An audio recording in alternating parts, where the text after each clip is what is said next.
তো দেখো non gear সাইকেলের ক্ষেত্রে যে ক্ষেত্রে ডিরেলার হ্যাঙ্গার থাকে না, তো সেক্ষেত্রে কি করতে হয়, এই রকম টাইপের যে ডিরেলারগুলো হয় সেগুলো নিতে হয়, যার মধ্যে হ্যাঙ্গার অলরেডি ইনস্টল থাকে এবং এর মধ্যে দেখো যে একটা ছোট গ্যাপ রয়েছে। এই গ্যাপটা তোমার ফ্রেমের মধ্যে খুব ইজিলি ঢুকে যাবে, আর ঢুকে যাওয়ার পরে এই নাটটাকে তুমি যদি ভালো করে টাইট করো, তোমার যে সাইকেলের যে ডিরেলার রয়েছে সেটা কিন্তু পুরোপুরি ইনস্টল হয়ে গেলো।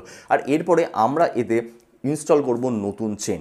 তো নতুন চেন আমরা ইনস্টল করে নিলাম, ঠিকঠাকভাবে কেটে আমরা এটাকে কিন্তু পুরোপুরি ইনস্টল করে নিলাম। কিন্তু এইখানে একটা ছোট্ট প্রবলেম চলে আসলো, সাইকেলের ক্র্যাঙ্ক সাপোর্ট নিচ্ছে না। এবার কেন সাপোর্ট নিচ্ছে না সেটা তো ক্র্যাঙ্ক খুললেই তোমাদেরকে ভালোভাবে বোঝাতে পারবো। এবার দেখো ক্র্যাঙ্ক জেনারেলি আমাদের যে নর্মাল সাইকেলগুলো থাকে, আমি হাই এন্ড সাইকেলগুলোর কথা বলছি না, নর্মাল সাইকেলগুলোতে দুরকমভাবে কিন্তু ক্র্যাঙ্ক আটকানো থাকে।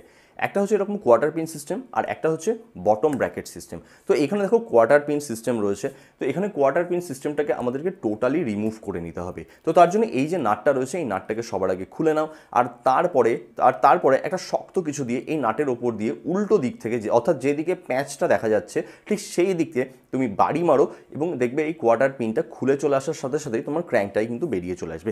এবার এই ক্র্যাঙ্কটাকে কিন্তু ভালো করে এবার লক্ষ্য করো, দেখো ক্র্যাঙ্কের দাঁতগুলো কতটা মোটা মোটা। জেনারেলি কি হয়, গিয়ার সাইকেলের চেন যেটা হয় সেটা কিন্তু অনেকটা সরু হয়, যার জন্য এই দাঁতের মধ্যে কিন্তু বসতে পারে না, আর বসতে না পারার জন্য তোমার সাইকেলের কিন্তু চেনে ঠিকঠাকভাবে সেট হবে না এবং সাইকেলের গিয়ারও কিন্তু ঠিকঠাকভাবে শিফট হবে না। এবার আমরা কি করছি, বিয়ারিং সেট যে বটম ব্র্যাকেট হয় সেই বটম ব্র্যাকেট কিন্তু এবার এর মধ্যে আমরা ইনস্টল করব। তো এবার আমরা নতুন বটম ব্র্যাকেট ইনস্টল করে দিলাম এবং তার সাথে সাথে নতুন ক্র্যাঙ্কও কিন্তু ইনস্টল করে দিলাম। এবার ইনস্টল করার পরে চেন একদম চড়িয়ে দিলাম, দারুণ সুন্দরভাবে কিন্তু চেন সেট হয়ে গেল। এটাকে টিউন করলাম ঠিকঠাক করে, আর ঠিকঠাক করে টিউন করার পরে এবার জাস্ট শিফটিং দেখো ভাই, ভালো রকম কিন্তু এই সাইকেলের শিফটিং হচ্ছে।